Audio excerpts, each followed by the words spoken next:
Breakfast tayo. Meron tayong ayan, omelette sandwich saka chai milk. Eh, ito naman tayo magluto ngayon. Ito muna yung kainin natin. Ayan, omelette saka chai milk. Tea with milk. Magluto naman tayo ng bulalo mamaya. Pang lunch natin. Oo. Sarap ngayon, may sabaw eh. Taglamig. Malamig panahon. Kaya ito muna breakfast natin. Solve na tong breakfast. Egg.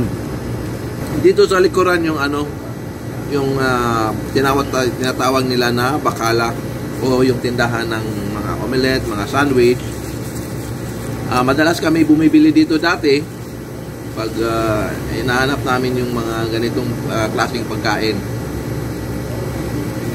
Ngayon, namimiss naman, binabalik-balikan. Malapit lang dito sa bahay. Nilalakad lang namin tuwing nagugutom or hinahanap ng panglasa. Dalik ka namin nga rin. Lami man. Lami! Lami. Ubod. Tapos na. Maghandaan naman tayo for lunch para masarap ang lunch natin ito. Sarapan natin.